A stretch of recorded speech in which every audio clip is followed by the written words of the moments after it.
All right. Hello, everybody. We're live. What's up? Is there a new one in here? It says 3, but I'm one of them. I see nobody. This is a very low attend. Oh, 3 popped in. Yeah. What's up, everybody? I'm one of them. Well, that's sad. What up, y'all? I'm one of them. Okay. Is PP here? So, Oh, we got 4. So we got 2 extra. I don't think I count. Hey, Margie. How are you? I don't think I count. Oh, there we go. every time. Yep. I usually always have my volume up. Every time. What's going on, everybody? We're just talking about protein shakes and how, generally speaking, you can make it full screen now. Go to the left. Oh, yeah, I can. Look at that. Boom. It's so much bigger, except on this screen, it's really not that much bigger. It's so much brighter on here, too. Look at our new studio, everybody. Really, it's not a new studio. Yeah. It's our old studio. Old studio. We just moved into it. Now our podcast studio. So we don't have to touch knees. What's up, Joey? It actually looks really good. The Yeah, background Joey looks Rhonda? like Neomag. It looks way better. It does look better. Just don't touch anything on the walls. Might fall down. I screwed those up, by the way. Did you? Yeah. Okay. Oh, so they're not going to fall anymore? Well, we'll see. I didn't go through the hassle of you putting drywall inserts and everything like that. Well, they should fall, though. but- There's no weight on them. Definitely, yeah. It's funny. I was moving things yesterday and just out of nowhere, like, you know, how a door just randomly opens. And it's just, One falls. I'm like, well, that's common. And then a couple seconds later, another one falls. Yeah. All right. What's going on back here? Yeah, we got more space. Thanks, Margie. Appreciate it. You can see all the cables on the floor. Yeah, All this maybe stuff's- all this stuff's gonna make my OCD. maybe we should lift the camera. We up could a lift the little camera up a little more, so there's less feet, more. and more More lights. Less feet. more stuff on the Hang wall let's- too. Let's Just gonna say. here get a good glimpse. Oh, let me try some. Uh-oh. Adjustment before we actually start the the podcast. podcastness. Oh, lower that. Oh. Oh, keep going. Keep going. Keep going. Keep going. Keep going. Keep. Oh, yeah. Oh, that's it. Oh, a little more. A little more. Oh, you can Yeah. almost see the plaque too. There We got the go. plaque in there. There now we're I mean, working with grease. if I do this, you can't see my toes. Oh, where can? Oh, I've hidden my feet. just every now and then, You can still see the cords, but we can figure that out a later. little, Yeah. little foot. For the For the time being. half a dozen people that watch, you can deal with it. We can get a carpet, a black carpet. Could we You get a put black right here? carpet? Yeah. A rug? Oh, we should get the bear rug back. Should have put there. Get the bear rug back. We Oh, wait, we need to someone move, you were going to give it away. I we need thought to we were move just gonna the go gre- to another move location. the grenade launcher to the top too. Uh-oh. I mean the flare launcher. yeah, don't, Grenade launcher. It's don't fine. say that. All right. You want to get started? Let's do it. All right.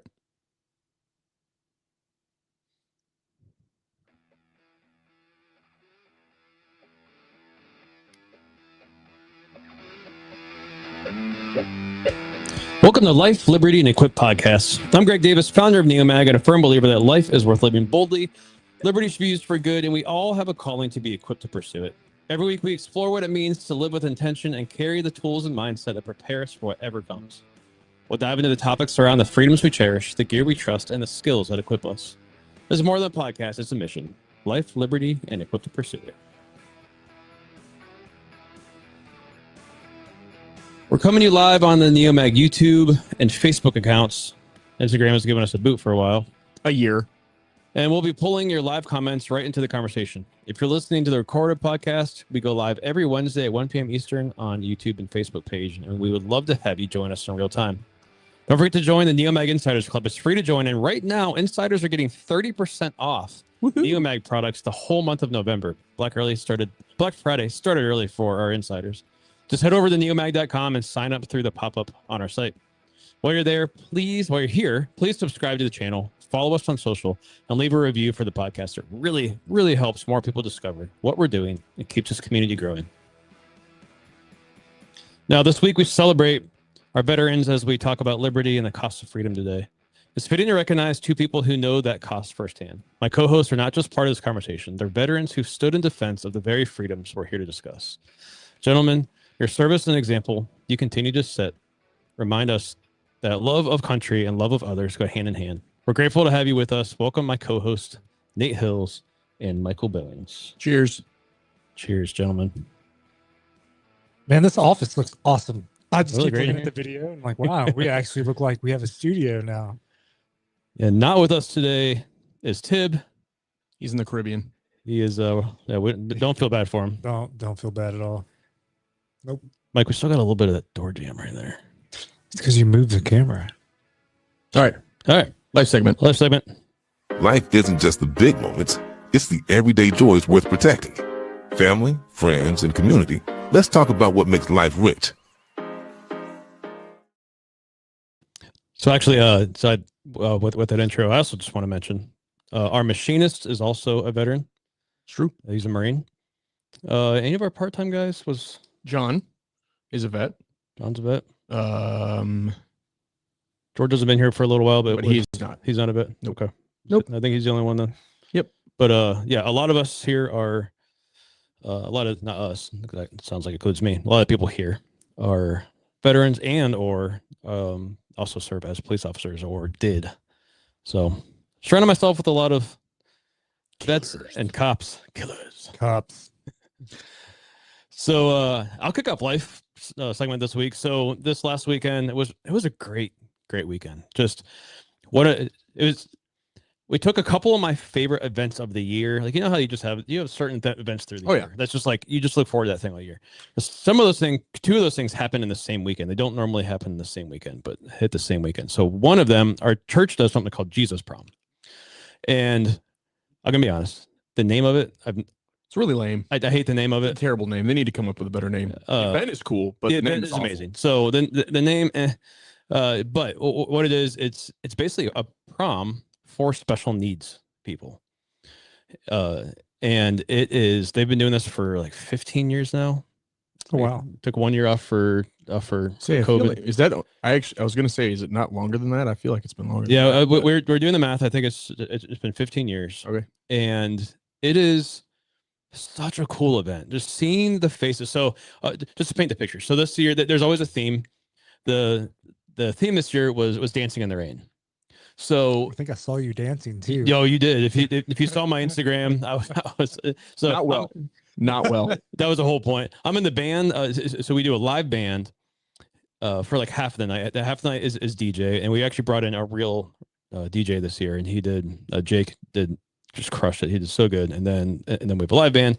But just to paint the picture, so that they had the whole place decorated. They had like there's like balloon clouds and like raindrops hanging and twirling from the ceilings everywhere when they come in. So they actually roll out a red carpet. That's pretty cool. And all the volunteers. So it takes like 300 volunteers to pull this off. We had so you almost have more volunteers than you do attendees. Oh, there is. Yeah. So there's probably, what was there, 138 guests or what we call them. Perfect. And each guest has a escort. Yeah. We give them a different name than that, but yes. So each guest has somebody that's with them the whole night. We have games all over the place. There's dinner for them. There's like I said, there's a live band. They do karaoke in the main room of the church. They have karaoke, and so a lot of the volunteers. We heard it frozen. A lot of the volunteers that are there are like just to be there to encourage and stuff too. So for the red carpet, when they all come in, so the line starts forming like an hour before. There's people standing out. It was cold and rainy that night. There were people standing out there forever, and so they come in and there's music going, and we're all we're all clapping and hooping and hollering for them to come in, and so they just come in just feeling like they are royalty, and seeing their faces, just pure joy and excitement, and it just cracks me up from the get. And then the whole night is just all about them and giving them a good time, because there's a good chance that when they were in school, they weren't there for Right. stuff, right? So it's just a really, really cool event I look forward to every year.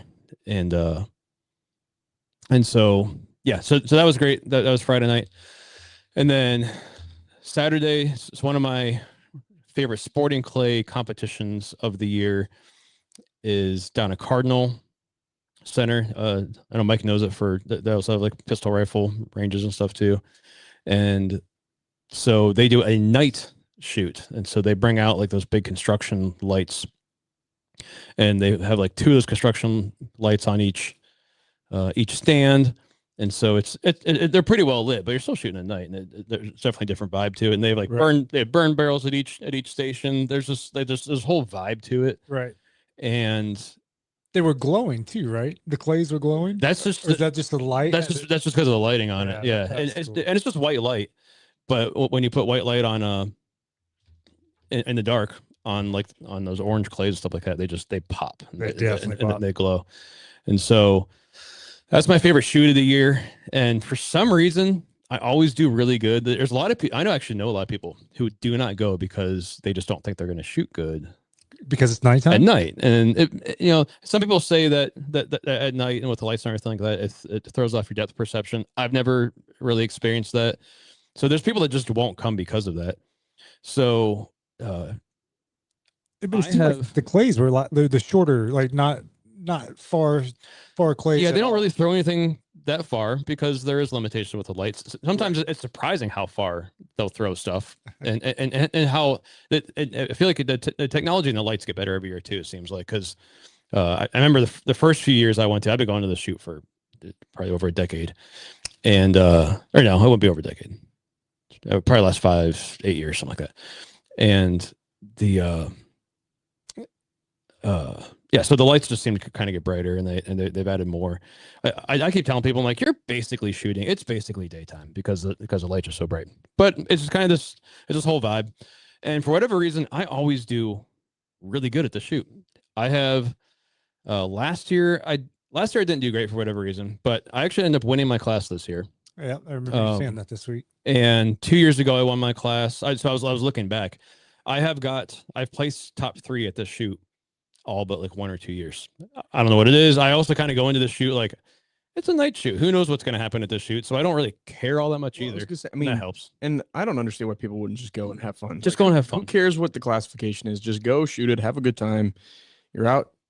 I know the weather could be crappy. You're right, but it's so cold. Just go and have a good time. Like, who cares? You get to shoot at night. Yeah. Like, who gets to do that? We only get to do that one time a year, right? And even with I know you said that it's basically shooting during the day because of the big lights they put up and all the other stuff. But at the same time, how often do you get to do that? Like, it's a different opportunity, a different chance to do something cool. Go do it. Just have a good time. I mean, it's definitely more expensive than your average round, but they have all the lights to bring in and everything. But they cater in lunch, they cater in dinner.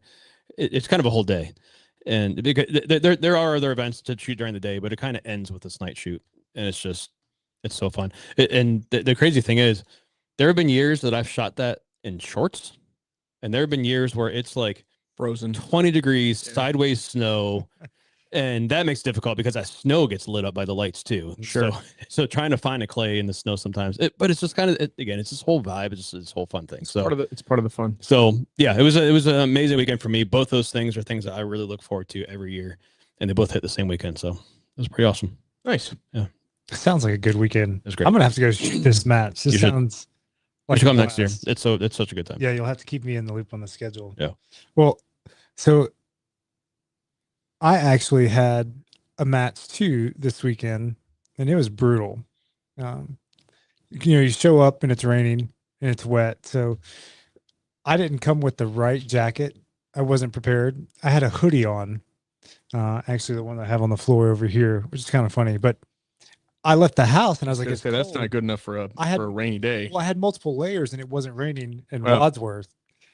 By the time I get to DSS, it's raining. Oh, it's just raining. Yeah. So, we had that temporary cover until you had to go out, but I was the RSO too. So I'm running the timer or the tablet and we're rotating. Yeah. So I went into it just like, don't freeze to death. That already happened before I got there, but my feet got soaked, stepped in a puddle, and the waterproof shoes were no longer waterproof. So I was walking around dealing with that, but ended up actually shooting really well outside of the classifiers, which I bombed the easiest classifiers. I shot 2 100% in my class in carry optics, and I got 3rd overall combined for the day, and I won the class in my division. So nice.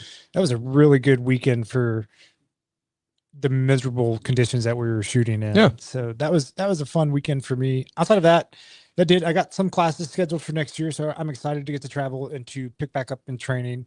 We got the first Phorm supplements in the other day, so I've been meat sticks. Do meat sticks count as supplements? They do. They're protein. It's pure protein. It's just beef No. and deliciousness. They They're don't. snacks. It's like the protein They're bars. snacks, but it's fine. I can't stop eating them. So I brought them in for the office for all of us. I had one. So you guys devour them. So that's kind of what's going on here. I'm ready for the holidays. Honestly, I'm excited to hunt this year. So I'm like trying to negotiate and finagle my way into be like the good boys club to be able to go hunt without any complication. Right. And then getting home to see family, like Thanksgiving's coming up. I know that's the busiest time of the year for us. Yeah. With Black Friday, the sales going through the month as well. But I'm excited to go home and just spend time with family.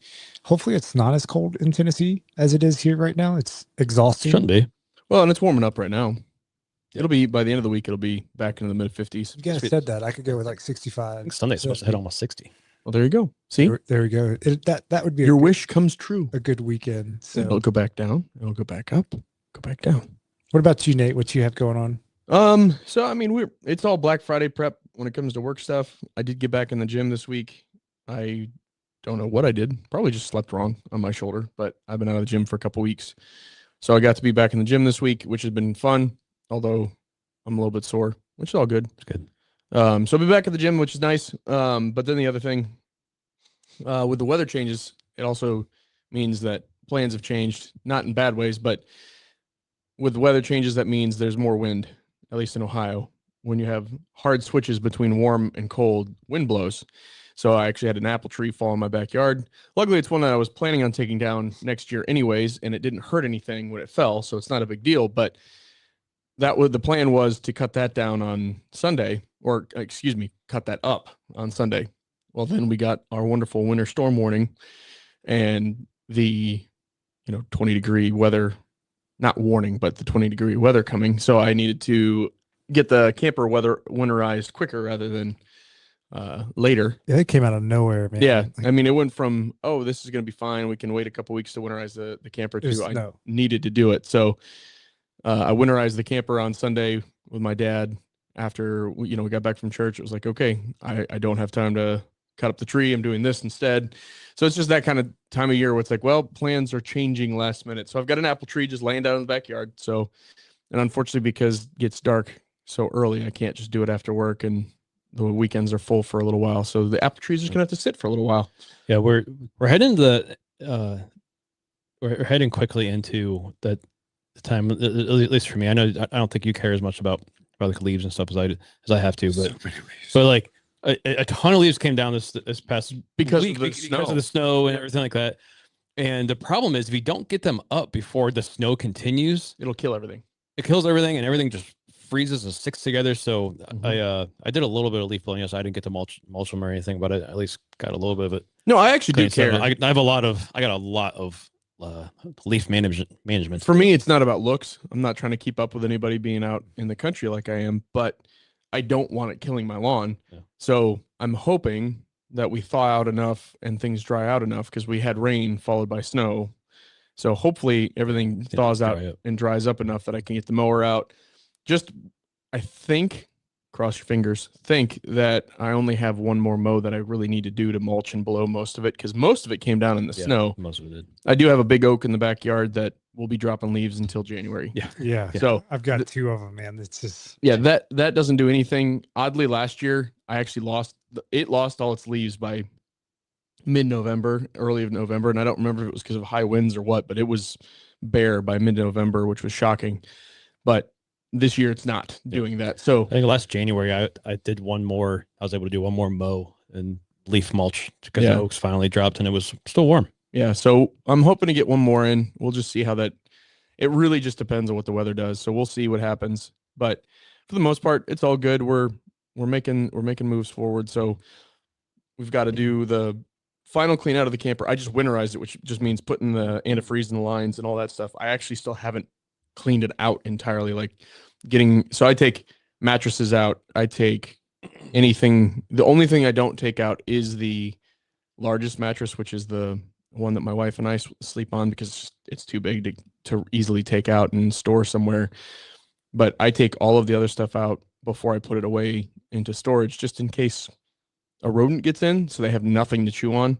So I still have to do that final, take everything out and clean it, because I do just a quick scrub down of everything before I put it away for the winter. So I've got to do that, and then we'll put it away in the barn that I stored in for the winter, probably in the next week or so, and that'll be done and put away. And then it's just wait until I have enough warmth to do the final mulch and that cut up of that apple tree and all the other stuff, and I should be good for the winter. I mean, we put away patio furniture with the snow coming in. Everything else is ready. Probably need to clean out the gutters, but other than that, one thing I forgot to do was unscrew my hose. I did all those too. So Yeah, I did that. there's a good chance that my sprinklers ruined and stuff like that, but not the worst thing in the world. Well, again, it was just not that it wasn't in the forecast, but it did come on just kind of out of nowhere. It felt like it was just all of a sudden it was like, oh, there's snow in the and it's not just snow, it's 20 degrees. It was because we have snow in November frequently, but rarely is it snow and below freezing for multiple days in a row. I mean, Sunday into Monday and Tuesday, it was actually winter feeling here. I mean, I was in a coat and it was cold and windy, like you said. Yeah, and windy and all that stuff. So from that perspective, it felt like winter. I'm behind in the yard work. Once I didn't know it was going to snow, wasn't paying attention to the weather. Yeah. I was like, oh, tomorrow's going to be a great day. Went to bed. I was like, I'm going to get up, cut the backyard one more time. Nope.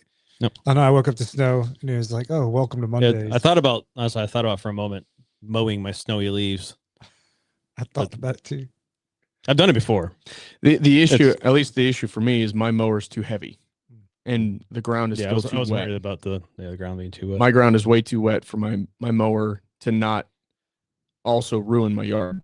Because if I do that, then I have ruts for the spring. I already have to I try and roll my yard every spring anyways. And it's just, if I do this, I'm going to make it worse. It makes everything a pain. So. And then since Tibbs not here, I made up something for him. It says one time he threw his own feces back at a monkey. Oh, wow. That seems facetious, but we'll let it ride. So that's weird, Tib. Shouldn't do that. Well, I'm excited about today's show. I think we got some good topics. So let's head into Liberty. Liberty isn't about what we can get away with. It's about how we use our freedom to serve. Let's explore what that looks like today.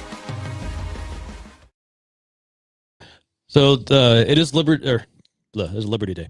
Yesterday was Veterans Day. Liberty Day? Every day is Liberty Day. Liberty Day. Yesterday was Veterans Day, so it's kind of Veterans Day week.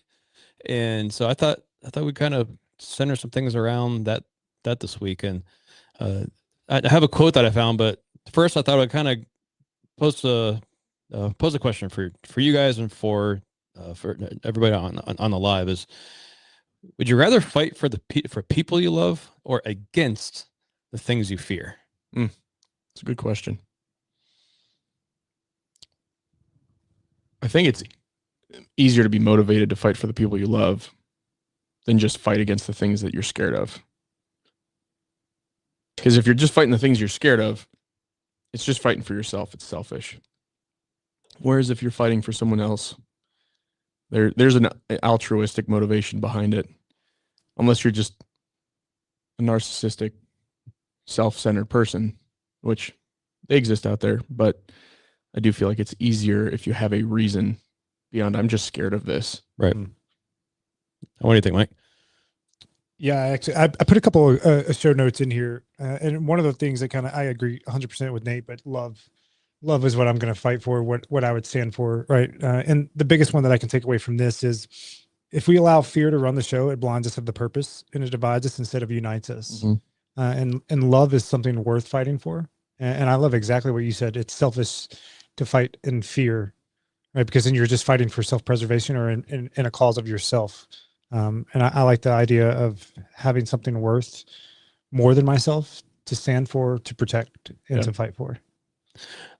I agree with you guys that I think in theory that's true, but I also, again, this is going to be different for everybody, but I think, fear drives us to do things. Fear is what motivates the news, and the news motivates, is motivated by it because people respond to it. And we've experienced, being in this industry, we've experienced that when things happen in the world, in this country, people react out of fear, and they want to go buy guns. They want to, Sure. right? So, fear is definitely a motivator. But a motivation versus something I want to fight for, in my opinion, are two different things, right? Fear is an absolute motivating factor. Pain is a motivating factor. Right. But pain doesn't drive the purpose. Pain, if sat with long enough, will break you down too, right? Or that fear, if you sit with it long enough, in personal opinion, right? But it'll just break you down. It can build you up with the good reasoning behind it, but it's not my driving factor. Right. So the quote that I have this week is actually one of my favorite quotes, and I've used this quote in different ways that we can get to, but it's this. It's by G.K. Chesterton. G.K. Chesterton. There we go. The true soldier fights not because he hates what is in front of him, but because he loves what is behind him. What's your guys' thoughts on this quote? Have you guys heard it before? I'm assuming. I've heard. I don't know if I've heard this exact thing, but I've heard things like it before. Yeah, something similar. Yeah. I mean, I don't disagree. The hard part about this is, yes, I don't disagree with the sentiment. The other issue is when you're actually. So I mean, Michael and I have both been in the military. I mean, both of us have been in the Army. And there's a certain amount of when you're doing things, there is some motivation of doing stuff for country and for liberty and all that other stuff. But there's also, I'm doing it because I'm trying to do it for the guy next to me. I'm doing it with my unit. So I almost would love to add to this that he also loves what's next to him. Right. Because it's not just what's behind me. Because I think, and I don't disagree with him, but he's thinking specifically like, well, I'm not just hating what's in front of me, but I'm trying to protect what's behind me, which I get that. Right. But he also forgets that you love what's next to you, because that is just as important. It's what's behind you, because what's behind you, you don't see, but what's next to you, you do. While you're in the midst of the fight, you can think about what's behind you, but that may distract you from what's happening in the moment. Whereas the guy that's sitting next to you in the midst of the fight, who is facing whatever you're facing, you're doing that together, hand in hand. And that is going to a lot of times be the thing that you think about more often in the moment, I think, than what's happening behind you. That doesn't mean that's the thing that motivated you to get into the fight. Yeah, right. That's why I think that there's probably different motivations for different times, right? Like, right. I think of the people who saw 9/11 happen and then signed up, right? Yep. Their motivation. And I don't think I think we can oversimplify things too, and say it's one or the other. Like, multiple things can be true at once. Yep. Right. So they love what's behind them and want to protect them, but they're also angry about what happened to them and at the people who did that, and so there's wanting to fight back for that, right? So I think there's about it's about what's behind me and what's in front of me sometimes. What do you guys think of that? Like, what's your? Yeah, I mean, I want to touch kind of on what Nate was saying, and I think the word that immediately came to me was just the camaraderie and the brotherhood right there. And I agree with you. Like, I joined the military because I wanted to go to school, and it was like you had to get a loan, like you had to go to school and you had to pay for it. And my parents wanted me to pursue one education because I was already like working in the medical field, doing part-time firefighter, like volunteer, whatever I could, following my dad's footsteps. But I wanted to be a pilot. Ultimately, I wanted to fly planes. Always had a passion for the air, and I still get to do it now today, from jumping out of planes to still getting to fly from time to time. So one of the things for me was it was a great opportunity to both serve my country, but also to have an opportunity to get an education. And I found when I had the opportunity to go into the military, I got some active duty time. One of the most Memorable. memorable moments was in Germany, right? And I got to see what true brotherhood was, or camaraderie was, because we were in the sticks of it in a mock deployment, and we were attached to an engineer battalion that was prepping for a deployment to Afghanistan. So we were doing mock missions and simulations. So our job was, engineers, was route clearance, demolition, looking for IEDs, interrogating the area, and transportation. Infantry were attached to us, right? Humvees didn't leave outside of the base, but in missions here, we use them and so forth. So to speed up the story, we had a Buffalo. It's an up armor vehicle, gets stuck in the mud on a turn in Germany on a German road, and it brought it on 3 wheels. Anytime a vehicle comes 1 wheel off the ground, it's an all stop. Like, you got to call the wrecker. Well, we had a wrecker, thankfully, but the wrecker got stuck too. So it calls for just mass chaos, because we shut down our German road, and we're foreigners, right? Americans already stand out as is, right? Blonde hair, blue eyes, back when I had hair.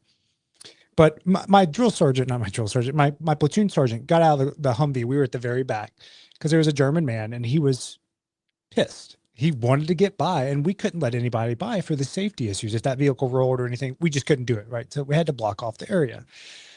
And I never saw the camaraderie of brotherhood until we were all in the Humvee watching him.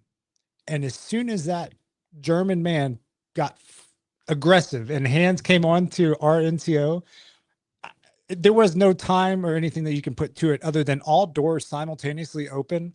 And we came out, and we had rifles with blanks attachments on the end of it, right? But we all were there for that person. And that taught me what camaraderie was and what brotherhood was, because it didn't, and to preface this, I was in the reserve unit in Millington, Tennessee. So I was a minority in my unit. I wasn't the majority for my race. They were primarily African-American, right? Black men.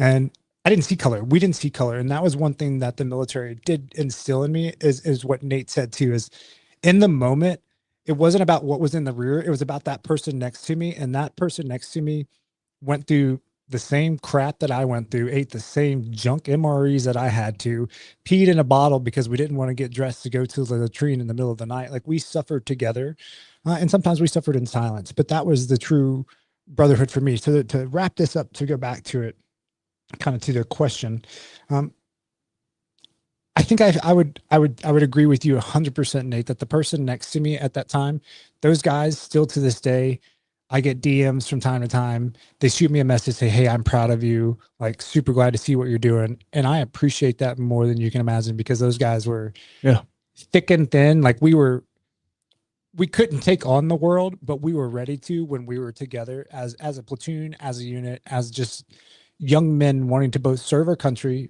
get an education, and do cool things. I mean, I had an awesome experience in the military. So I haven't read this quote. I've read similar ones, but that one does kind of resonate. And what you said is the kind of the paramount to it, is the brotherhood to the person next to me in that moment.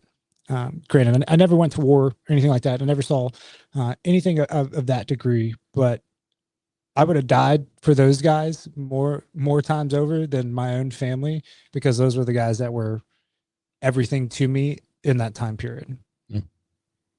Makes sense. That's cool. So the times when I've used this quote or a variation of this quote to try to help somebody understand. So there are people on the outside of our industry and everything who don't understand, and we see it all the time in comments and stuff, right? Like, well, why would you carry a gun? Why would you want to do any of this?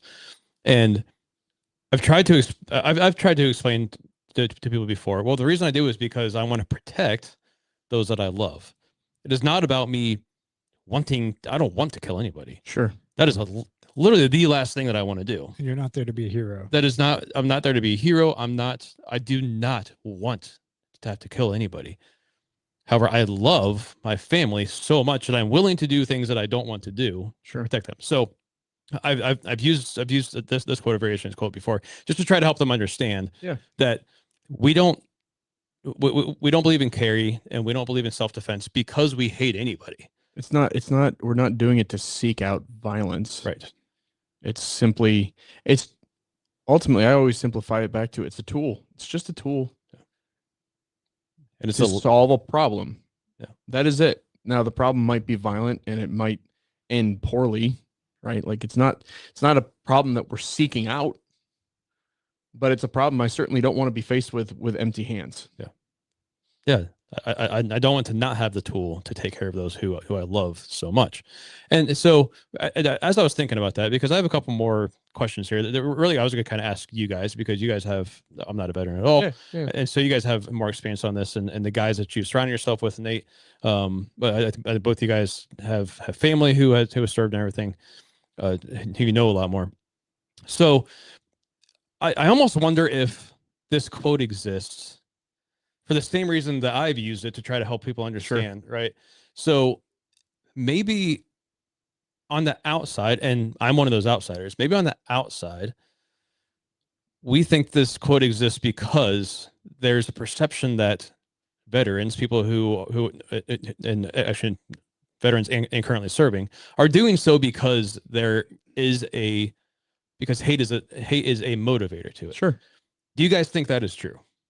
I wouldn't say so. I don't, in my time in the military, and I didn't meet everybody, obviously. The military, while the military is small, only 1%, less than 1% of today's population in the U.S. actually signs up and joins the military. Less than 1% of military-aged adults will sign up and join the military. So it's not a very big population. You can't meet all of them. It's just not going to happen. Right. But the people that I met never joined up for any hatred of any group of people. They never sat and said, I'm going to join up so I can go kill these people. That was never, ever a motivation or a goal. There was certainly, especially post 9/11, there was, I saw somebody attack us. I want to protect. I want to do something about it. But there's also, honestly, there is some much less noble reasons to do it. I mean, pay for school, get job experience, escape a bad life situation. Honestly, like I met so many people that were like, I didn't have much of an option. Yeah. And this was a great way for me to get out of my life circumstance, get life experience, get job experience.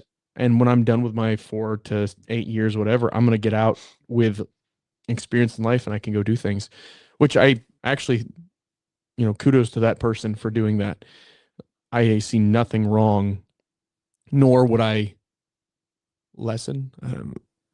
degrade their level of service for that reason. It's You still did something that less than 1% of people will do. But I don't think I ever met a single person that ever said, oh, I did this so I could go because I hate somebody else. Like I did this with a motivation of somebody else. Am I going to say that person doesn't exist? Yeah, you definitely had them. You had those guys that were like, I want revenge, or like, well, that's what I'm saying. I'm not going to say that it doesn't exist, I want to hurt people. I don't think that is, honestly, I think those people get weeded out quickly. I do. I think those people get weeded out. That stuff shows up and they're guys next, again, the left to the right of them were like, hey, you're crazy. Like this is, and not in a funny, ha crazy, but like, hey, this is not safe. You're not good for the unit. You're not in a good place. Your perspective isn't good. You're not here for the right reasons. And those people don't last. Yeah. Yeah. I think it's one of the questions I had here is in a polarized society, how can we rediscover the love behind our actions rather than focus on the hate in front? And, I think even though we kind of just said like there's, that there might still be some of that.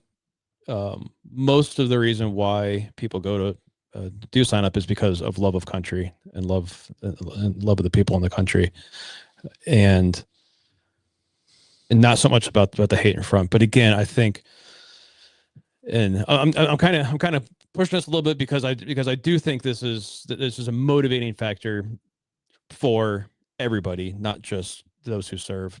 That hate and fear do creep in and do motivate. Do you guys have any thoughts on that question? I guess. I mean, honestly, I struggle to even come up with a good answer for it. I posted a video, I don't know, a couple weeks back. And it was, I still think it's a great video We were coming out of Cedar Point on a Hollow weekends, and the American flag was fluttering in a sunset. I thought it was a beautiful shot.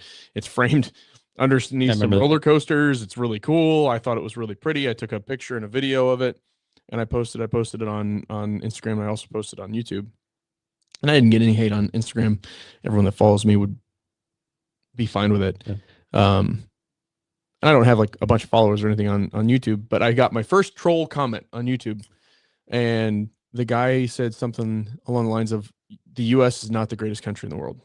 And if you read my caption, I said nothing about the U.S. being the greatest country in the world.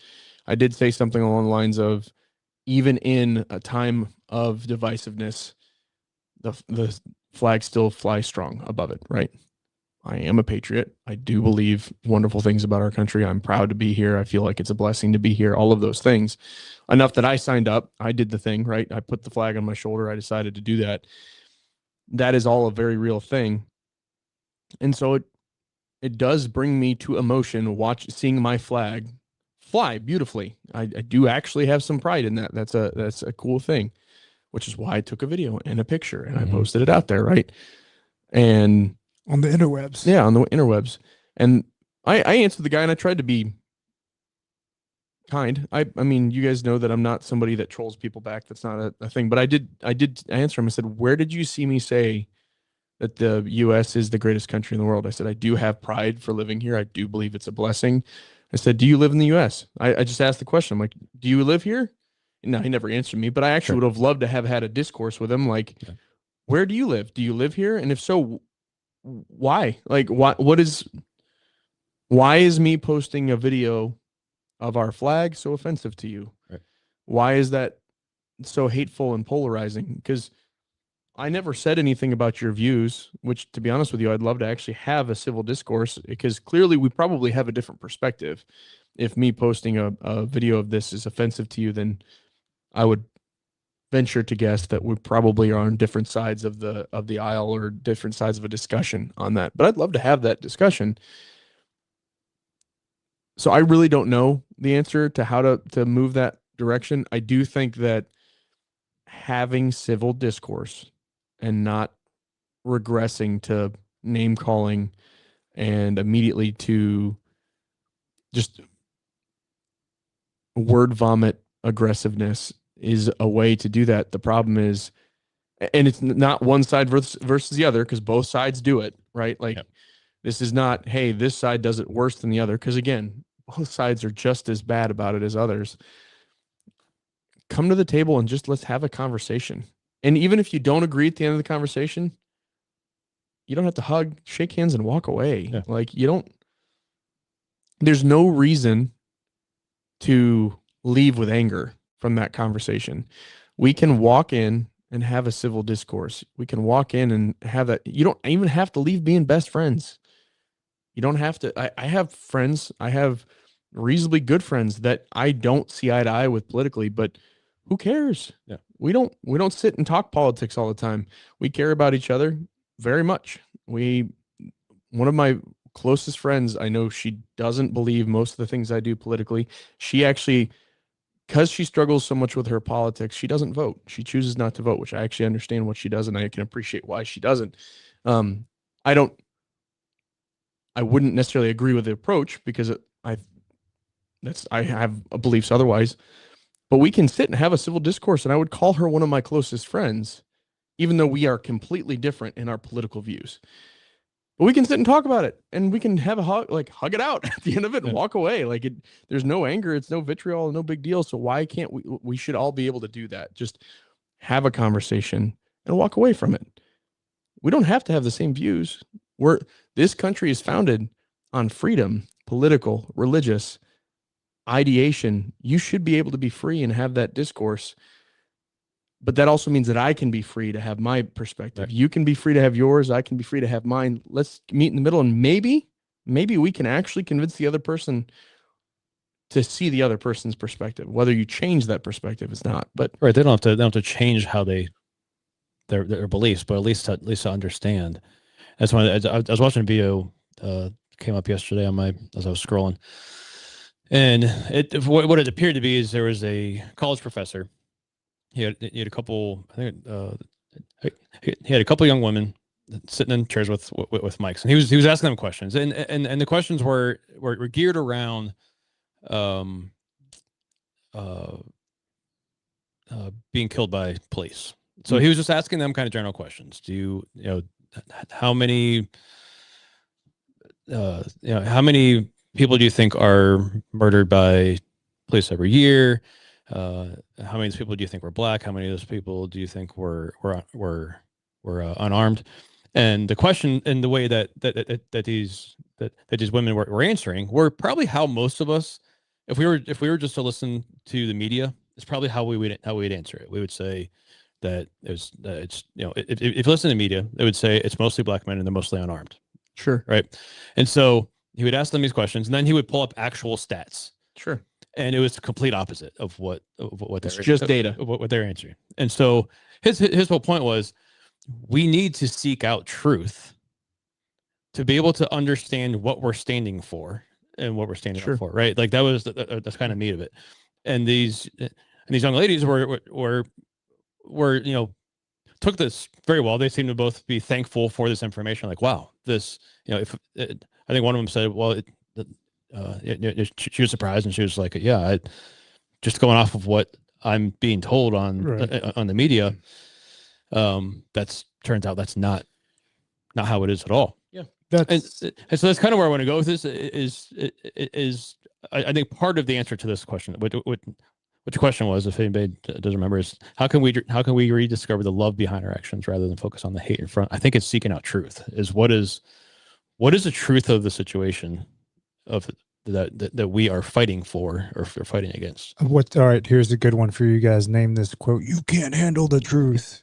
Right. That's all I can think of is when you say that. So both you guys are 100% right. And I have to say, I still agree with you on what you're saying. The divisiveness is there. And the problem with society today is the conversation has shifted from actually having a conversation about a subject to you become the subject, right? You become the subject that I'm going to attack because I don't know the actual truth or all the information. Sure. So sometimes when I talk to people or I'm giving an example of something that I'm knowledgeable on, right? And even then, I might not know all of the answers. So instead of just creating the fallacy and embellishing the truth or giving them something that what they need to hear, right? I'd be like, this is what I know, right? And this is what I can give you. And is it anything else? Look it up, check it out. Go get other reference points, right? From a perfect example from teaching. I'm not the first person to ever pick up a gun and tell somebody else how to pull the trigger, right? And I still seek knowledge from other people. I don't seek it from one person. I seek it from multiple people, and then I break it down to find what works for me and then build around what works for me and build upon that. So that's the truth, right? We don't seek the truth. We don't want to have the conversation because we'd rather attack the person because we're not knowledgeable enough on the subject matter that we're talking about. And then it goes nowhere. If you look at, Charlie Kirk was a prime example. Everybody hated the man, right? But he did speak the truth on a lot of subjects, right? And he did push buttons, right? He did kind of pry at you and he did challenge you. And sometimes that's a good thing. It's just, we again take it as an emotional attack on ourselves instead of I'm focusing on the subject that we're talking about. And this is what we should be primarily focused on, not you and me against each other, you and me on this topic. Sure. And then let's build from that. Right. And I've walked away from many conversations and be like, man, I felt like a complete idiot. And I thought I knew what I was talking about. But you know what? I was taught something new. I was educated. And to your point too, I'm not here to change people's perspective or their perception on something. I've tried for 2 years. I've tried to, troll back to the trolls on the social medias, the interwebs to, challenge people back. And it gets nowhere because I'm not going to change their perception, regardless of if I feed them the factual data, analytical information that they need, because they're not going to look at it and they're not going to believe the source that it's coming from because I'm the one that regurgitated that data. So it's like you're at a double-edged sword. No matter what you do, you can't win in this. I'm not saying you can't win, but it feels like it's just an unattainable goal to be able to have a conversation, to be able to challenge others in their beliefs and their thoughts and their thinking, and to be able to give them the opportunity to go do the research ourselves. And the last little caveat to that is The misinformation is right here because everything now is so programmed to a political side or a political bias instead of an actual factual truth, because it's not about how we can help the people. It's how we can control the masses of the people and create that divide. So that, again, what is it at the end of the day? Control. A little tangent on that part, but well, I think something you said I was going to respond to. Oh shoot, I just lost it. I do want to bring Shane on YouTube made a comment. I want to bring this in, and I think we'll move on because we're going to kind of come back to this a little bit in the faith and fuel segment. But Shane said, with the state of the world, I feel bad for veterans who fought or lost their lives for this country. And I think what he's going on, what he's trying to say, I think, is just you fight for something, and then maybe the opposite of what you fought for actually happens in the country. I would say, Shane, I get what you're saying, man. Yeah, I think I get what you're saying. But I'm a vet. My dad's a vet. Both my grandfathers were vets. My dad is a five combat tour vet, and he's 100% disabled through the VA, and all of his stuff is combat related. And I don't think that he would sit there and regret his service, his combat related wounds, any of that stuff, even looking at the state of our country now. Are we divisive? Do we have a lot of frustrations with things that are going on politically? Sure. We are still free.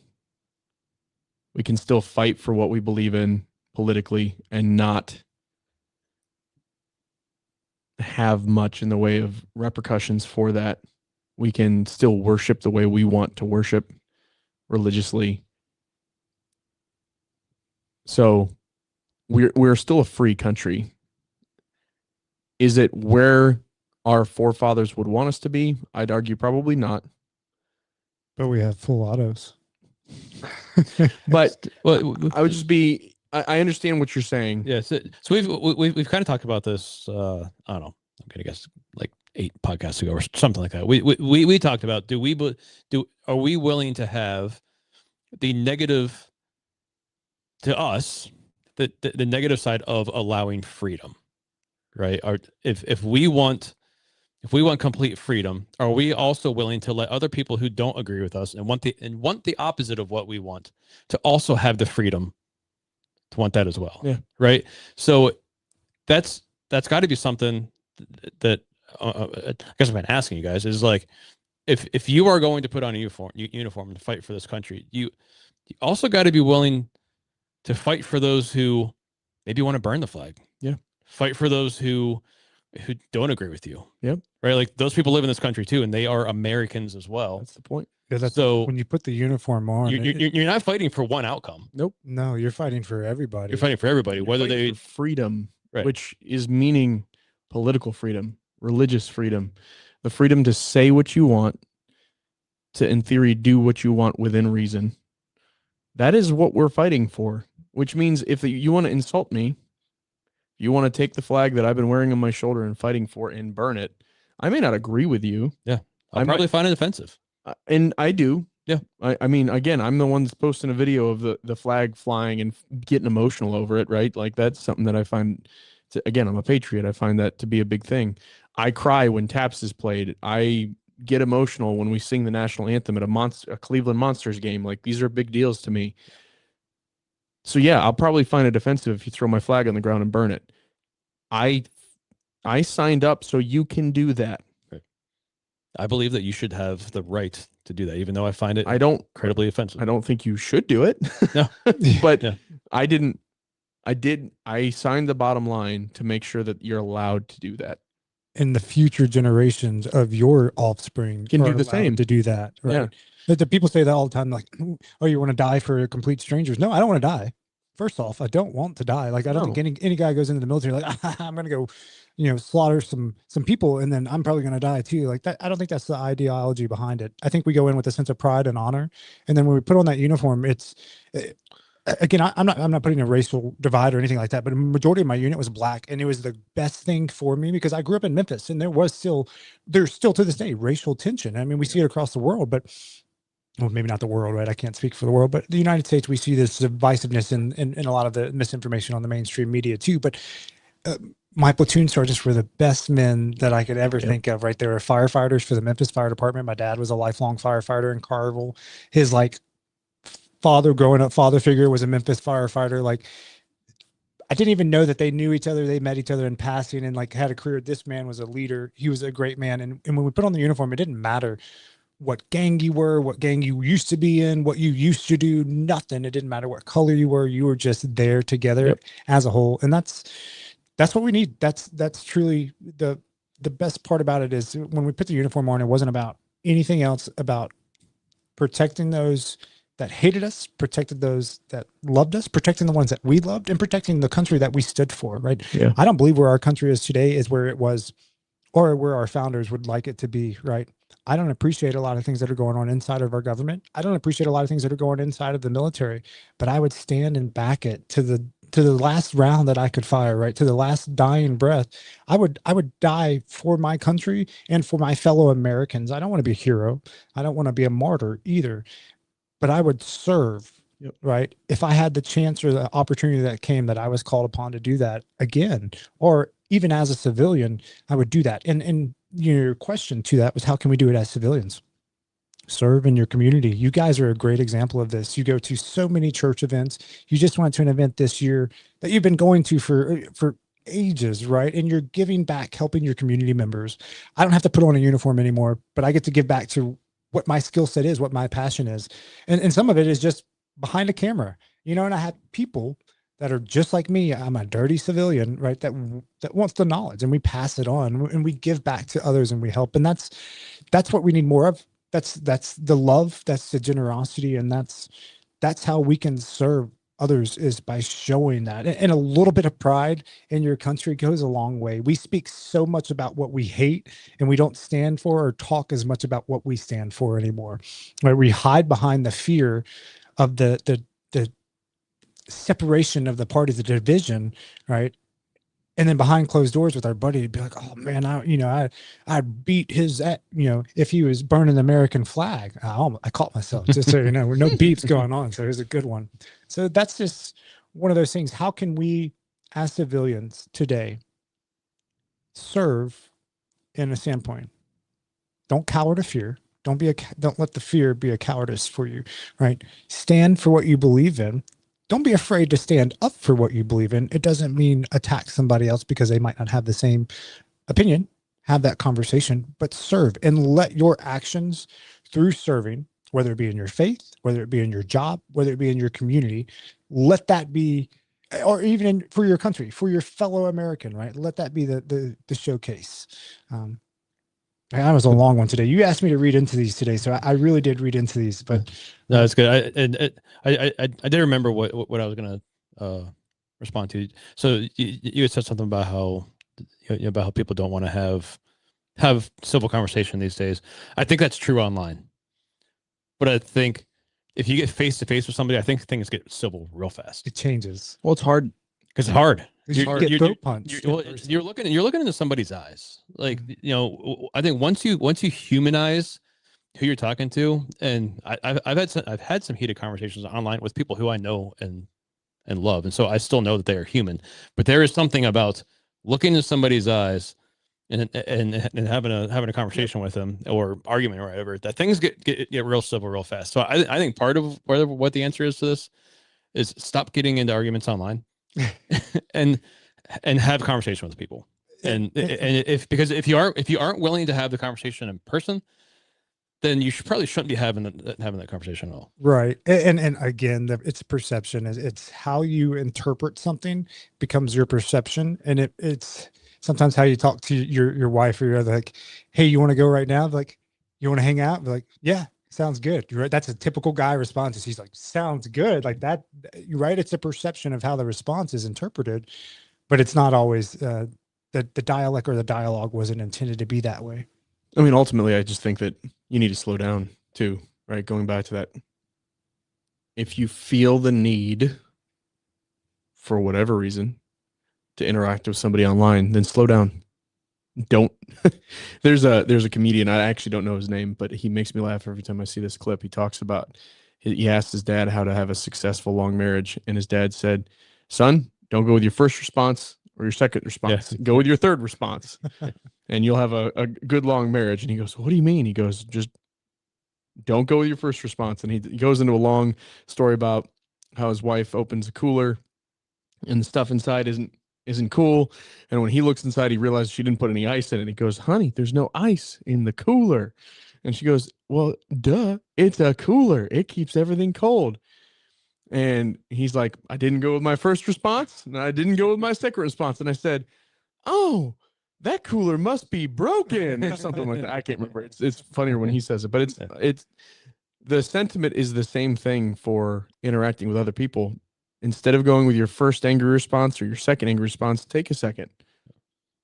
And honestly, there's a good chance by the time you get to your third response, you're just going to delete the comment altogether and not have the discussion. Yeah. But if you still want to have the discussion, I'll have to flick it on and off real quick. if you still want to have the discussion. Yeah. There's a quote that I've seen, basically that, when we are having a conversation with somebody, we don't listen to learn. We listen to respond, and we listen to argue. And I think that's part of it as well. As people just don't know how to have conversations anymore either. Sorry guys, we're try to get the camera back up and running again here, but we do need to get moving into the next segment. We're actually going to be kind of coming back to this topic in the faith and fuel segment. We're going to talk about what does Scripture say about hate and war and fighting and all that stuff as well. So the right tools, the right skills at the right time. This is where we get equipped to live boldly and be ready for what comes next.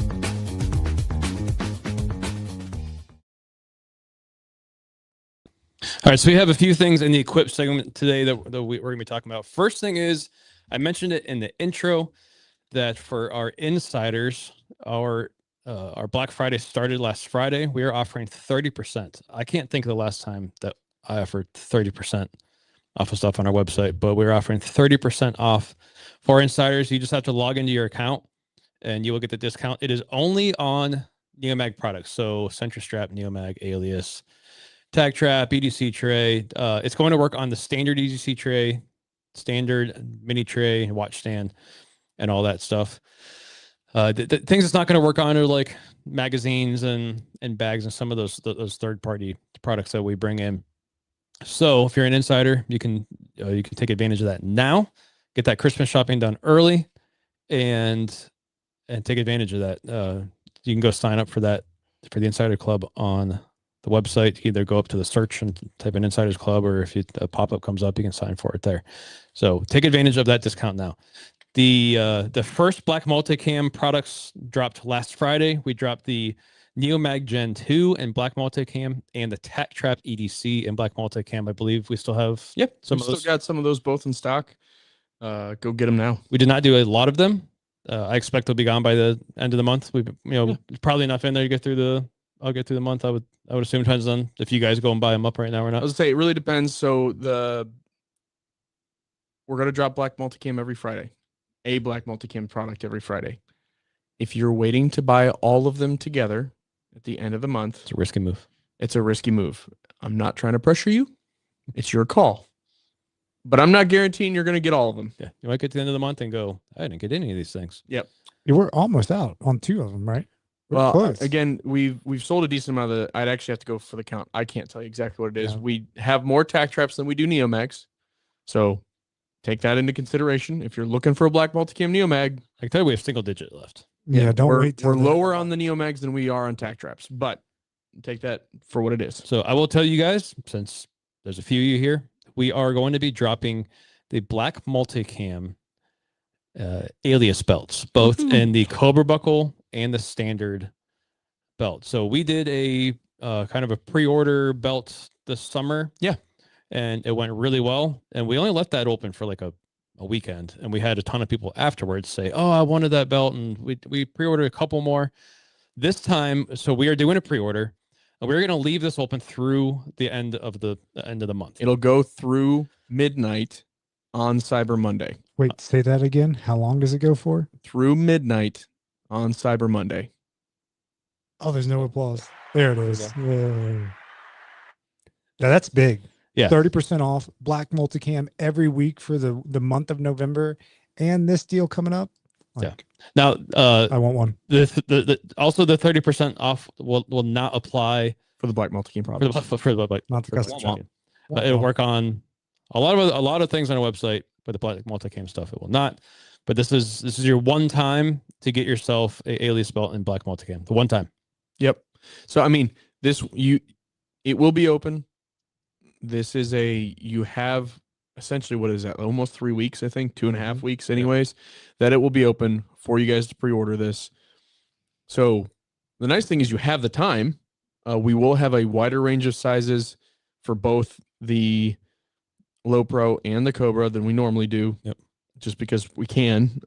It's a little bit easier, especially since we'll do a custom run and a custom order. So we'll be able to have a little bit wider range of sizes for these. That'll help you guys out a little bit.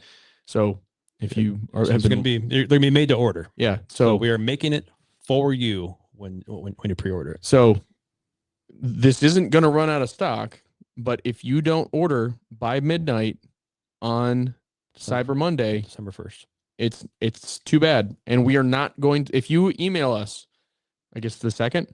Yeah. If you email us in the 2nd and say, I didn't get my order in, tough cookies, man. You had 2.5 weeks. Yeah. I'm sorry. Like, that's just the way the cookie crumbles. We're not going to do it. So we are giving you guys even more heads up. This is going to be launching on Friday, both the Cobra Buckle and standard. So I actually thought for equipped, we could just kind of talk about the Alias belt for those of you who might not know anything about it. It's how it works. What's the advantages of it? Why is it different? It's got Alias stuff on it. Yeah, tell me about the Alias. So I've got one here. If you're watching, you aren't going to be able to see super up close, but I will explain as detailed as I can for those of you who are listening. So the Alias belt, I spent several years working with Blue Alpha. We had them on the podcast last week to make this belt. It is a Tegris core inside this belt. Super lightweight, just rigid enough, I think. It's not too rigid. It's not going to cut into you. Yeah, it's nice. It's not floppy enough that it's not going to support. And the support is very important because what the Alias does. So we have our Low Pro version, which basically has a strap that goes through a loop. So your adjustment is on that Velcro strap, and then on the adjustment side, there's about 1.5 inches of elastic. It's a pretty stout elastic, but it's enough that it kind of gives you a little stretch when you're bending over. When you're, I don't know, if you're doing yoga where you're wearing this, it's going to be pretty comfortable while you're doing that because it's going to have a little bit of stretch with you, and then that Tegris is wrapped on the inside with like a nice soft loop material. And then on the outside, this is the part that'll be black multicam. We currently have black, flat dark earth, and OD green. And gray. We have four different colors right now. And so the outside has squadron on the outside. And that squadron on the outside covers up some holes that we have lasered the entire way around this belt. And the reason we did that is because we wanted the strongest connection for your Alias. So if you aren't even familiar with the Alias system, Alias is a clip and receiver system. We have receivers that can go on this belt and hard mount. We have ones with brackets that can go on your Core Essentials belt. We have receivers that are magnet. We have a beltless receiver. So we have this receiver goes a lot of different places, and then we make different holster clips. And we also have outside the waistband clips. What? Super cool. So this is a very modular system for inside the waistband and outside the waistband. If you want to use the outside the waistband, and you can essentially have your EDC belt, you can have the Alias belt, you can wear it all day, every day, super comfortable. And it can, in seconds, be a battle belt. You can put receivers wherever you want on the inside of the belt. It actually bolts through the belt into the receiver. So you have a crazy strong connection of the receiver to the belt. So now, because it's such a strong connection, we can offer outside the waistband. That was a whole not the whole reason, but one of the big driving factors of us doing this belt. So we can give you a strong enough connection to have outside the waistband thing. So on this belt that I'm holding here, I have a IWB EDC holster with our bottom mount with a wing holster clip on it, clicked into the receiver for inside the waistband. And then I have our drop leg adapter with the QLS on it and a thigh strap. So you can have this clicked in, you know, if you're righty on your right hip. And then on the left here, I just grabbed a handcuff holster, and we have a Molly adapter that can attach to that, and it can click on there. So you can attach med kits, mag caddies, tourniquet holders, handcuff holsters, pretty much anything that's Molly backed, you can attach to this belt. So it is kind of there's nothing like it in the market that can so easily bridge from EDC to battle belt. Mike has his set up for competition, and so there's so much you can do with this belt. And then our Cobra buckle version of this belt, the biggest difference is has a Cobra buckle. It still uses a Velcro strap for the adjustment, but once you set it, you can kind of forget it. And then there's no elastic on it. When we made this belt, there were some feedback of people who didn't want that stretch. They wanted something even more rigid. And so on our Cobra buckle, we figured, hey, let's make this a little bit more battle belty. And so we got rid of the elastic on that belt. So did I do a good job on that? I think you hit all the points. To left out. So it's a very kind of 10,000 foot view of the Alias and what it does. You can go to the website, theneomag.com, and click on Alias, and you can learn even more about the system on there. I mean, the biggest thing for me is if you're looking, a couple things. If you're looking for the black multicam in particular, if you're a fan of black multicam with this pre-order, I don't know, I won't be. You will be able to get it. 2, if you are looking for a size that we don't stock currently, there will be a wider range of sizes because we can make this to order. So this will be your opportunity to do that. And it's awesome. Yeah. So buy it. Just quick, like a couple other the advantages of the Alias, because you're like, why would I go through the trouble of having these receivers and swapping out holster clips? Well, one reason is a big reason is the modularity, which I just described. The modularity is huge. It's probably one of the biggest things that people go to the Alias for. I also believe it's more concealed. You don't see holster clips, especially with the Alias belt. You don't have the brackets.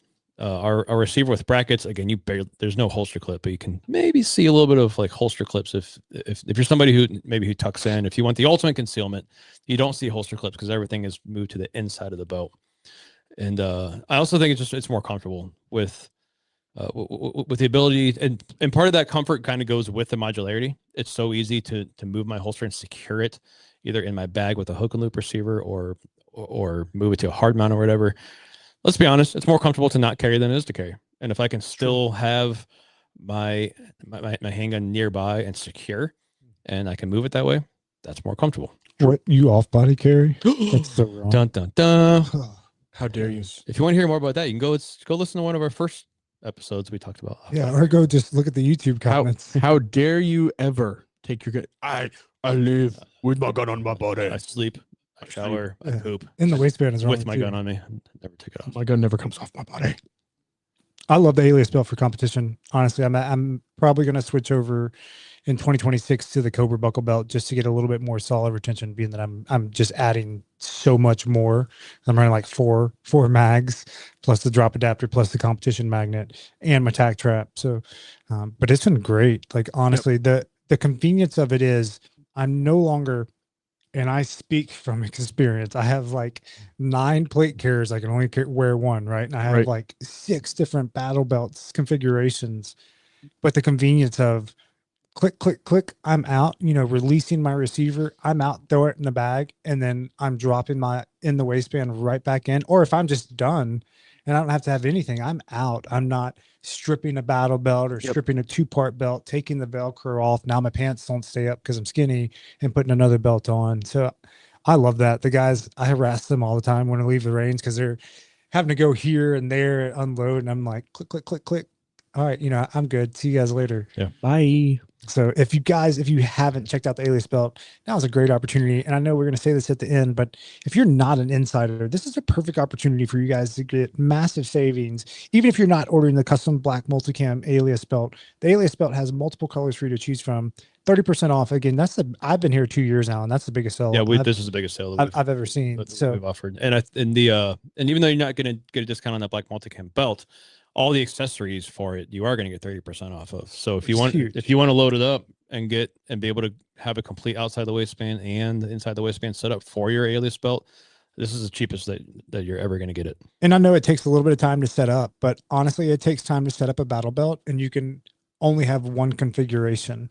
Now, if you build out all of your outside the waistband or inside and run it all Alias, you have endless options from S-Tac to G-code to mag carriers, holsters. We can run almost every holster in the industry with the drop adapters. So it's just a great overall EDC belt, but also with that capability for you want to go out to the range and set it up as an outside the waistband configuration. Yeah.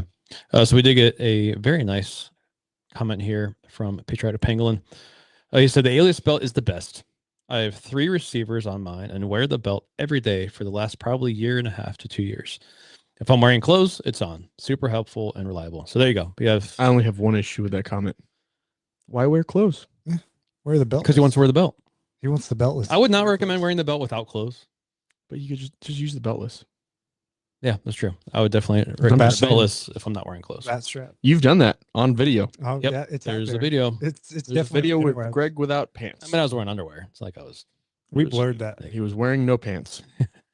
We all got to experience it. And Yeah. it was not. You had your pants off too. Yes, you did. But I'm not on video. Oh, I have There's the picture. no proof. Oh, I have the picture. No proof. Yeah, there are The pictures. cameraman had to get nice and tight on these shots. No proof. This is going to be one of those All right. posts. Well, that wraps up our equip segment. Let's head into Faith and Fuel. Faith anchors us, fuel drives us. Let's open God's word and find the wisdom we need to live it out every day.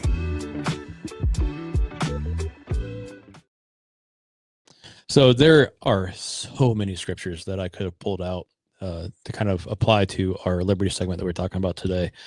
And this was, frankly, it could be its own 4-hour podcast on this topic. But I picked out kind of one verse, and then they started snowballing. I picked out a few more to kind of as we go through this conversation. But the first one I picked out, 2 Timothy 1:7 says, "For God gave us a spirit not of fear, but of power and love and self-control." And the little note I have here is that love is not a weakness; it's a strength that drives courage. So the reason this is the first thing I picked out is I think, again, we talked about our the human nature is to respond out of fear.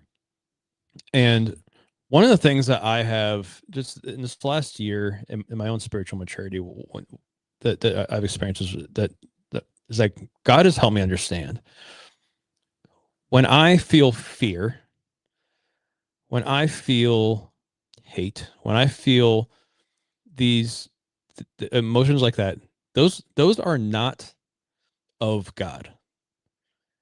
And one of the ways I know this is because of one of them is because of this verse. For God gave us a spirit not of fear. So if we are fearful, that is not of God. God would not allow us to be fearful, but of power and love and self-control.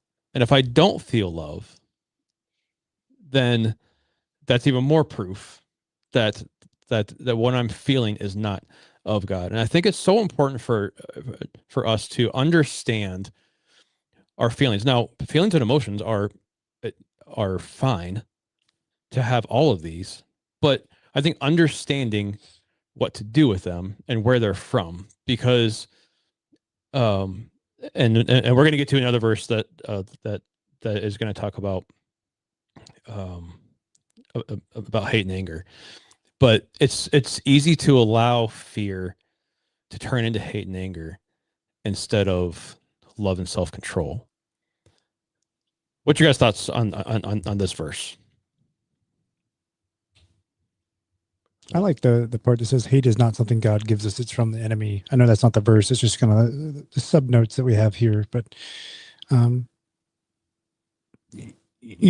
as a kid, I was growing up, we'd always say, I hate that, when it come to food or something like that. And the older I got, hate became such a just derogatory word. Like it's one of those things that now, even to this day, if I catch myself saying it, I'm like, do I really hate it? Like, hate is just so harsh, right? I can dislike something, and for me to hate someone, like it says here, it's almost like a sin, right? So I try not to hate anyone in this world, or hate anything I can have a strong dislike for. But to go back to what it says, for God gave us a spirit not of fear, but of power and love and self-control.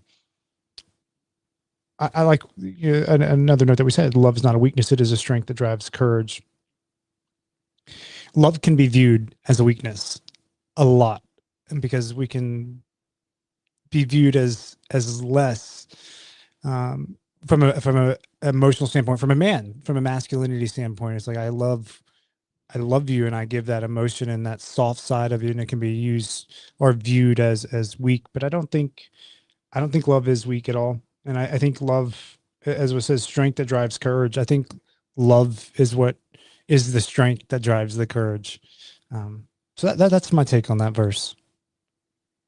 What do you think, Nate? Yeah, so I was just having a meet with a guy on Tuesday nights, and we were kind of talking through.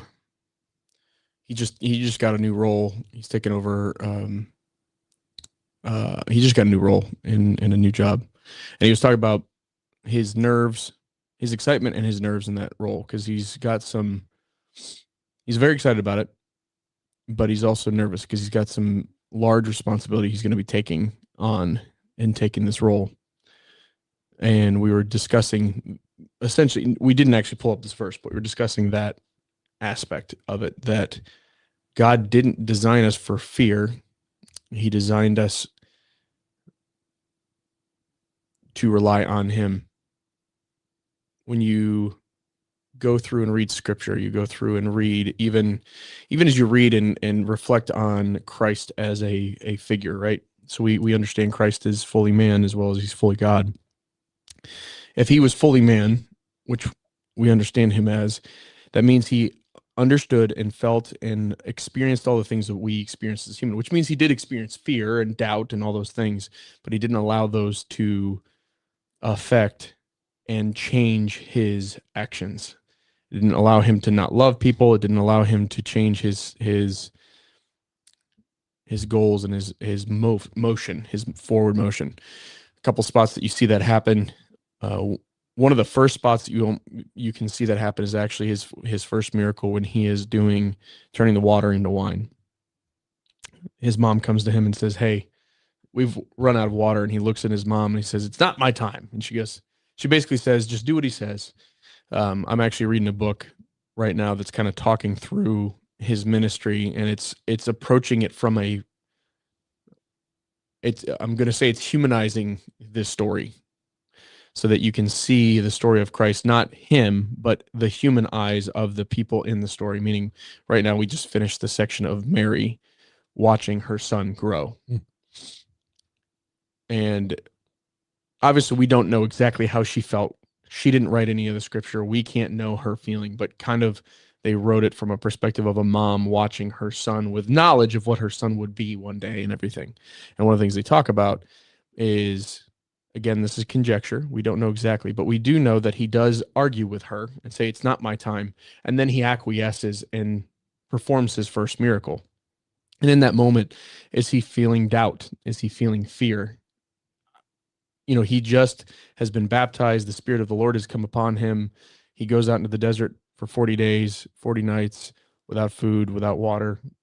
Arguably a horrible experience, spiritually draining experience, and then comes back ready to perform his ministry. And then he goes to this wedding, and she's like, "It's time." And he's like, "Not sure I'm ready." And she goes, "No, you're ready. You can do this." And the moment he takes a second, he goes, "Yep, I'm not going to let doubt and fear change my course." And he does his first miracle. Next time we see it is right before he goes on the cross, which is arguably one of the most terrifying things that you could possibly do. He knows that he's about to sacrifice himself, and he's going to be separated from his Father. and the fear in that moment. And he's terrified and he's asking, is there any other option? Knowing there's not, and knowing he's going to have to do it, and it doesn't change that, but he's going to ask the question anyways. Can we do something about this? I really don't want to. I have fear of this. I'm going to do it anyway. Could we do something else? Yeah. But he has fear in that moment, but he doesn't allow that to change the fact that he has a spirit of love and power and self-control. And the self-control is, I'm going to push through this. I'm going to do it regardless of the feeling that I have, because I have this feeling, but I'm going to push through that feeling. Yeah, that's good. I think you're making a good distinction, which is there's a difference between a spirit of fear and being fearful. Correct. Right? Like if somebody jumps out and scares me, there's some fear. There's there, nothing right? wrong with that. Somebody points a gun at me in a dark alley, I'm going to be afraid. There's nothing that fear. There's nothing wrong with walking across a tall bridge, looking down and being like, ooh, yeah, that's scary. Right. There's nothing wrong with that. But not doing something that you're called to do out of a sense of fear is wrong. Yeah. So guys, we're technical difficulties again. We're going to get this camera thing figured out one of these days. So the next verse I have for us is 1 John 3:15. It says, anyone who hates a brother or sister is a murderer, and you know that no murderer has eternal life residing in him. So hatred is spiritually lethal. It destroys from within before it harms others.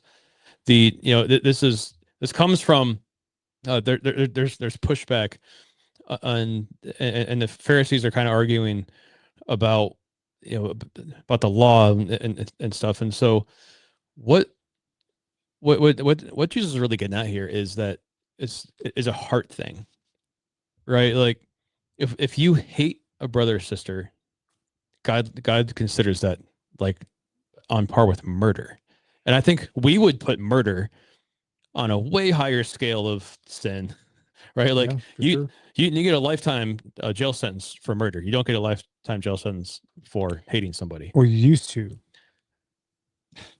But there's a difference. We put a difference between the two, but God looks at it as the same, because in our heart, even though we haven't taken that life, in our heart, hating somebody is on par with taking a life. And so there's just another one that came to my mind. Especially as we were talking about our quote this week, was a true soldier fights not because he hates what is in front of him, but because he loves what's behind him. So there's this wrestling that we have as humans to hate and even allow that hate to happen because we think that it's a righteous hate, right? Like, what do you guys think of this verse? Well, so one of the things with this, right? So, and I think your note makes a good hatred is spiritually lethal. So it's spiritually lethal to you, but what does hatred of another human keep you from doing for them? Not only does it keep you from loving them, but it keeps you from giving them the greatest gift that we can. We're called to do one thing, and that is to minister and bring people to Christ. And if I hate you, how am I supposed to do that? There is only one thing that we're called to do. So again, this is not a scriptural thing, but there's an interview. You guys can all look it up. I can't remember which one of the duo it is. There's the magician's duo, Penn and Teller. I believe it's Penn, the tall, not silent one of the two. He is an atheist. He's a outright stated atheist. He, in an interview, talks about how a fan of his came up to him, had a wonderful conversation, enjoyed his show, and then handed him a Bible. One of the things that I actually do very much appreciate about him is that he's actually very open to having conversations. Going back to our early discussion, is he's not going to be hateful about if you walk up to him like, hey, I'm a believer and I want to give this to you. He's not going to be like, well, you're a piece of crap and go away. He accepted the gift with I don't need this, but thank you.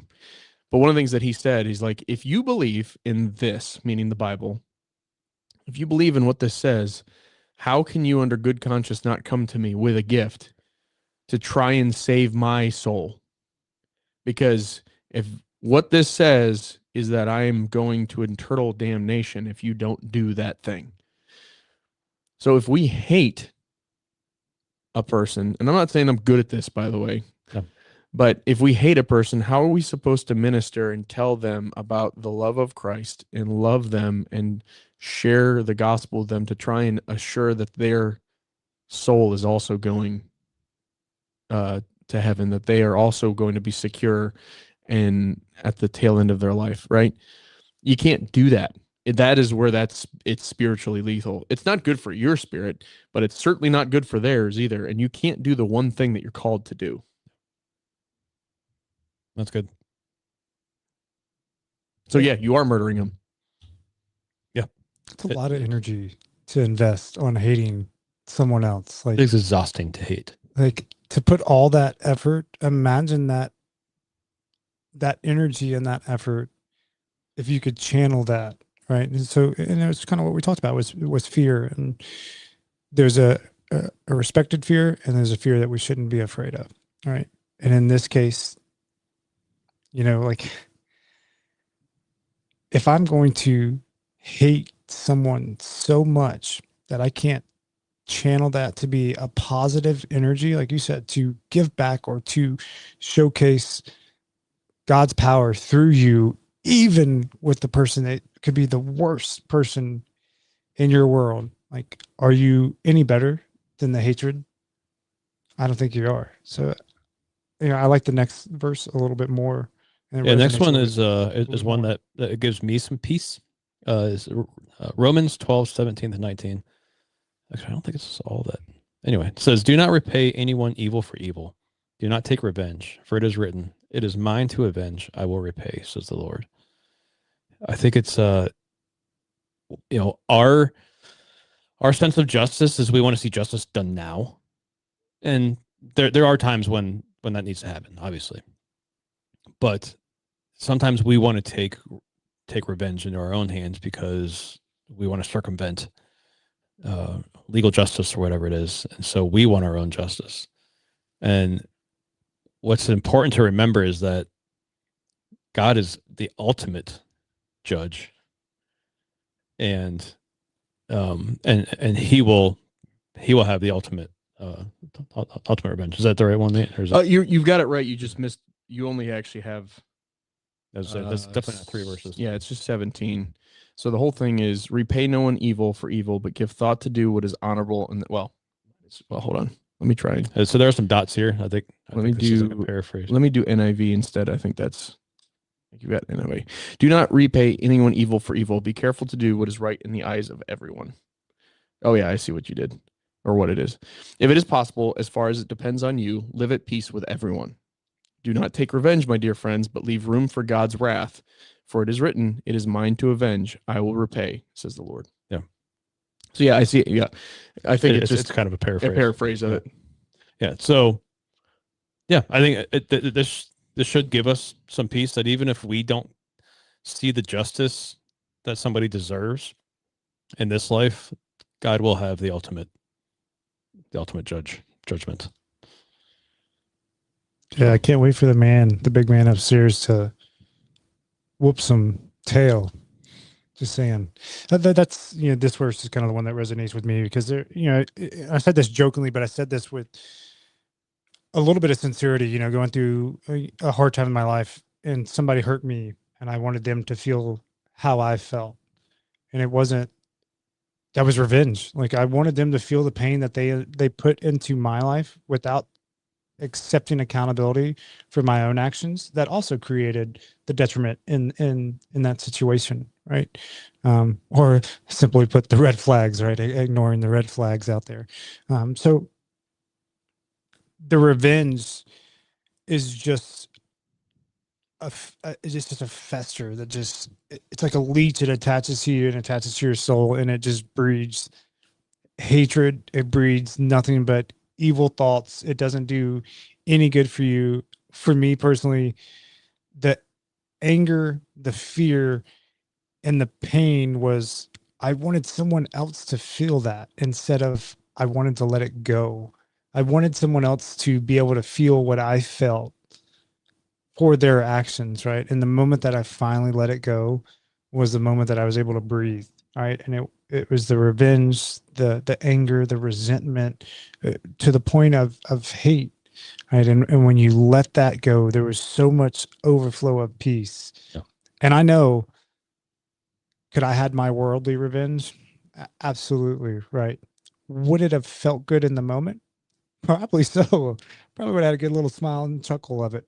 Afterward, I would have felt guilty. I would have felt shame. All of the negativity that follows evil, that follows hatred, that follows revenge would have just been that guilt and shame and that burden that I carried. And I didn't. I was like, God, it's in your hands. And I didn't want it to be in his hands at all.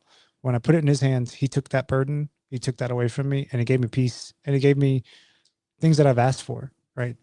But I unwillingly wanted what I thought was best for me, not what he did. So yeah. That one's the one that definitely resonates with me. I've read that verse many times. Yeah, that's good. So last one I have, I actually picked this up. Nate, I was back here working the room prepping. I was listening to a podcast, and so I was listening to a podcast just before doing this podcast, and they gave this, they were talking about this verse on that. It says, Ephesians 4:25-26 says, therefore, having put away falsehood, let each one of you speak the truth with his neighbor, for we are members of one another. Be angry and do not sin. Do not let the sun go down on your anger. And what they, so this verse actually speaks into quite a few things that we've talked about in the last hour here. Is you know, we talked about seeking truth and speaking truth with our neighbor. Obviously, back when this happened, people weren't talking on Facebook, but speaking face to face, speak the truth with your neighbor and put away falsehoods. And I think it's also important to realize that we are members. It says for we are members one of another. Yeah. So just like understanding that we are all human race, even though there are different races and everything within the human race, we are all human, and we are one another. And this is, to be even more specific, this is written to the church in Ephesus. So he is actually talking to believers and members of a church body. Now, the church in Ephesus was a very messy thing. There were multiple races coming in together, and it was a very difficult thing for that church to try to put all these different races together. And so he speaks into that. But the part that I love about this, and this is what they're actually talking about on the podcast, it says, be angry. It says, be angry. It says, but do not sin. I was going to say, so I don't know what translation that is. I think it's ESV is usually what I use. I say, because NIV, the way NIV says it, which is a slight difference, because to be honest with you, it makes more sense to me in NIV, not to say that doesn't. It just says, therefore, each of you must put off falsehood and speak truthfully to your neighbor, for you are all members of one body. Yeah. In your anger, do not sin. It's not saying don't be angry. Yeah. It says in your, like anger is something that you're going to feel. Just don't sin because of it. Like, don't let it drive you to sin. Do not let the sun go down while you're still angry. Which, who hasn't heard the, like, don't go to bed angry when you're in terms of like your marriage or your wife and that kind of thing. That's a very practical word of advice, but especially when you're thinking about, in this case, other believers, but in general, just don't go to bed angry. Don't go to bed harboring something, because you will fester on it. Like, it will fester, it will be there, and that will drive something else. Maybe it drives you to hatred. Maybe it drives something else. I don't know. Yeah. But don't let the sun set on that anger. Let it go. Let it go. No, I'm not going to stop it. No, but it's important to recognize there are things that we should be angry about. And you're allowed to. If we're not angry about the injustices of the world. Well, anger isn't a sin. Right. We watch God get angry. God gets angry. Throughout the Bible. We watch Christ walks into his Father's house and gets angry enough. He gets angry enough to sit down and braid a whip, which, by the way, if you actually talk to anyone that's ever braided a whip, that's a very long process. He's so angry that he sits down and braids a whip out of 3 plates of leather and then goes into the temple. If you want to talk about premeditated whipping, yeah, he goes into the temple, flips tables, and whips people out of the temple. So I mean, you want to talk about somebody getting angry? You can get angry. It's not something you're allowed to. It's not something you're not allowed. Something. Yeah. Yeah. You know what I'm trying to say. You're allowed to get angry. Don't allow that anger to fester into a sin. Don't let it move. Don't reflect on it. Don't allow it to move into hatred. Right. You can allow it to motivate you into something else. Right. Yeah. You can let it turn into action, which is I'm angry at seeing children abused. So you go into working with sentinel or something. Right. Yeah, right. Not a negative action that becomes a sin. Right. Or but illegal against the law. Right. I'm going to get involved somehow to fix the problem, fix this thing that's making angry. Like we should. There are things that we should be angry about, like picking up arms, but don't literally go pick up arms to go hurt or cause harm to others. But it's like, okay, there's an injustice going on, and I have an ability. I can fix it, or stand up to be, the community that comes together to change it. Now, there are some things that we are not going to be able to, so that it says that, and it says, and then there's a comma, or I should semicolon. Do not let the sun go down in your anger. You are not going to fix child abuse overnight. Nope. No. But what God does want us to do is come to Him and give Him this anger. Say, I am angry about this. This injustice is not of you. I am angry about this, and give that over to God so that you can have a clear mind, clear conscience, clean hands. Yeah, the clarity, pure heart, right? Yeah, absolutely. So, like I said, I could have picked a lot of verses and a lot of stories in Scripture to go through this, and frankly, it's a really big topic. But I thought these were some good ones just to kind of touch on topic and give us all something to think about and give us something to kind of strive towards, because there's a balance in life, and ultimately God knows that we are not perfect. He knows that we are going to hate. He knows that we are going to be angry, that we are going to lash out. We're going to seek revenge. We're not going to do any of these things perfectly. That's where the good news of the gospel comes in, is that Christ already, even before you were born, died for your sins, died for the things that you have not even done yet. Christ has died for you because He loves you so much. He has already paid for those sins. So we can come before God with clean hands, pure heart, because God has already done that for us. If you don't know that good news, we would love to talk to you more about that. That's an important way to kind of end this topic, I believe. So we're going to go ahead and wrap up today. We had a lot to talk about today. It was a great episode. I appreciate all of you and the comments and all of you that stuck through and listened to us this long. Thank you for tuning in to Life, Liberty, and Equipped. If today's conversation challenged you, encouraged you, or helped you get more equipped to pursue your mission, share it with a friend, drop a comment, and leave us a review.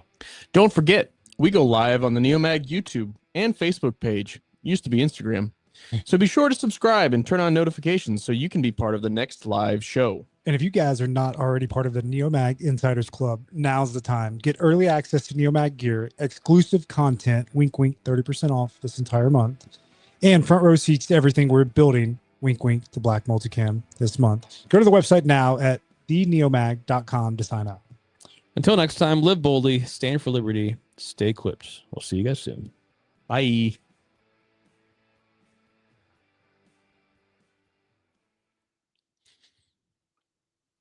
All right, everybody. Thank you so much for joining our live show today. We really appreciate everything you guys do and are participating in our discussion. We will see you guys next week.